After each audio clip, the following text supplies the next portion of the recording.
Bonjour à tous. Alors, aujourd'hui, on a dit qu'on parlait de vocabulaire et notamment de la différence entre le français de France et le français du Mali. Pourquoi? Parce qu'il y a pas mal de mots qui diffèrent, dans le sens diffère, qui amènent des petites incompréhensions, des petits quiproquos. C'est toujours intéressant de connaître ces différences. Alors, je vais commencer avec des mots un peu désuets en France, mais qui sont totalement d'actualité au Mali, qui font partie du langage courant. Le premier, par exemple, c'est culotte. Culotte, en France, ça désigne uniquement un slip ou un sous-vêtement, c'est tout. Au Mali, ça n'a rien à voir, puisque une culotte signifiera plutôt un pantalon court, un short, un bermuda. Bref, si je dis « je suis allé au boulot en culotte hier », ça n'a rien de choquant. Encore qu'on ne va pas vraiment au boulot en bermuda. Donc ça reste un poil choquant, mais vous avez compris la nuance. Pareil, il y a le mot cignole, qui est utilisé pour parler des perceuses électriques, alors qu'en fait le mot original c'est chignole, qui désignait une sorte de perceuse à manivelle qu'on n'utilise plus aujourd'hui. Également, on a le mot képi, qu'on utilise pour tout type de chapeau, casquette, bob, etc. On parle d'un képi. Alors qu'en France, un képi, à part pour les forces de l'ordre peut-être, je ne vois pas trop pourquoi on peut l'utiliser.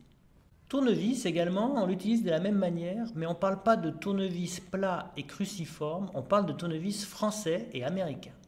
À mon avis, ça vient du fait que le tournevis plat a été introduit par les Français, c'était assez récent au début de la colonisation, 1895-1960, et que le tournevis cruciforme, lui, n'a été inventé que bien plus tard, dans les années 30, par un Américain. Autre mot qui a de l'importance, c'est le mot thé. Alors, au Mali, le thé, c'est sacré.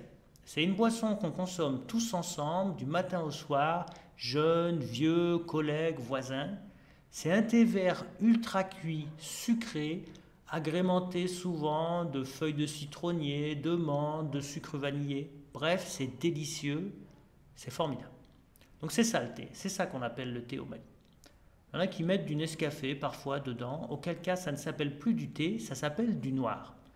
C'est les maçons généralement qui font ça. Ce que vous appelez du thé, par contre, ça, on l'appelle du Lipton, qui vient de la marque Lipton. Quelle que soit sa qualité, sa provenance, etc., on l'appelle du Lipton. Dans le même domaine, il y a le café. Le café, ça s'appelle aussi du café, mais ici, vous rencontrerez surtout du Nescafé. Enfin, ce que je trouve bien plus intéressant, c'est le fait que le mot café est utilisé pour désigner ici n'importe quel type de boisson chaude qu'on prend au petit déjeuner. Le Lipton dont on parlait tout à l'heure, c'est aussi du café. Généralement, à la maison, si vous demandez du café, on va vous donner du Lipton avec du lait en poudre, avec du sucre. Beaucoup trop de sucre, généralement. Dans une gargote, si vous demandez du café également, on vous donnera la même chose, sauf que le lait en poudre et le sucre seront remplacés par du lait concentré sucré, que moi, je n'aime pas du tout, mais qui paraît est délicieux. La bouilloire aussi, son utilisation diffère. Alors l'appareil que vous utilisez là, qu'on branche au courant et qui permet de chauffer de l'eau, pour votre thé notamment, ça on ne l'utilise pas. Ça s'appelle une bouilloire aussi, mais personne n'en a, personne n'en achète parce que c'est hors de prix et que ça consomme énormément de courant qui est excessivement cher ici au Mali. La bouilloire qu'on utilise tous les jours, ça c'est un ustensile en plastique qui a un peu la forme d'une ancienne bouilloire traditionnelle en fer, là, vous voyez, sauf que comme elle est en plastique, on ne la met pas sur le feu. Son utilisation, c'est quoi? C'est pour faire ses ablutions et pour se laver le derrière à la toilette. Donc un peu différent.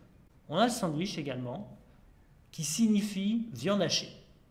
Donc moi, ce que je trouve rigolo, c'est que quand on va dans une gargote pour manger du sandwich, on le mange généralement dans du pain en sandwich. Donc un sandwich de sandwich. La viande hachée, on l'utilise aussi dans le pâté. Donc le pâté, c'est pas du tout vos pâtés de campagne, terrines de canard et compagnie. Pas du tout. Non, le pâté, c'est un chausson salé dans lequel on met du sandwich, de l'œuf, de l'oignon, du piment. Oui, c'est pas très digeste, mais de temps en temps, ça passe très bien. Donc tout ça est chaussonné, frit, et au final, moi je trouve que ça porte bien son nom, parce que c'est de la nourriture dans de la pâte, donc pâté. Le mot lunette, qui n'est pas du tout utilisé. Personne ne parle de lunettes. Les gens disent des verres. Alors c'est parfaitement correct d'ailleurs, j'ai vérifié parce que moi je trouvais ça très surprenant. Mais voilà. Dans le même genre, on a également le mot stylo. Personne ne l'utilise. Si vous demandez un stylo, on risque de ne pas vous comprendre. Les gens utilisent le mot bic. Alors c'est encore un onomastique comme pour le Lipton, mais les gens ont pris l'habitude, donc si vous ne demandez pas un bic, vous n'aurez pas de stylo. Il y a aussi évidemment plein de déformations dues à la prononciation. Par exemple, on parle de brin au lieu de burin dans la construction. On parle de silent block au lieu de silent block dans l'automobile. Mais il y en a d'autres qui sont beaucoup plus intéressants. Par exemple, on parle de peinturier au lieu de peintre. Et moi, je trouve que ça fait beaucoup plus de sens de parler de peinturier parce que peintre, ça n'a aucun sens. Ça veut rien dire. Alors que peinturier, tu sais tout de suite de quoi ça parle. Pof, pof, c'est logique. Un autre que j'aime bien, mais je ne saurais pas du tout vous donner l'étymologie, c'est la descente. Retrouve-moi à la descente. Ce qui veut dire à la fin de ton travail, quand ton travail est fini. Je trouve ça très joli, très mignon.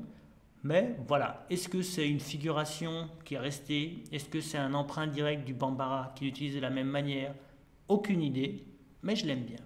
Enfin, il y en a un que j'adore et qui est à contresens total, c'est le mot souvent. Le mot souvent, on l'utilise pour dire parfois. Donc si je demande à quelqu'un, chez toi l'électricité ça marche? Il va me répondre, oui, souvent ça marche pas. Ça marche pas? Aucune idée. Donc oui, je le trouve très rigolo celui-là, mais il faut faire attention parce qu'il y a des gens qui débarquent, qui vont faire des enquêtes très très sérieuses dans lesquelles souvent est une réponse valable pour certaines questions. Alors là, évidemment, les données qui en sortent, c'est complètement foireux. Allez, un dernier pour la route. Le mot routine que l'on utilise de la même manière partout au Mali, sauf à Kidal, où la routine signifie le chômage. Je vous laisse réfléchir pourquoi. Donc si votre collègue de Kidal vous appelle pour prendre des nouvelles, ne lui répondez pas la routine, sinon il va penser que vous avez perdu votre boulot. Allez, c'est tout pour cette fois.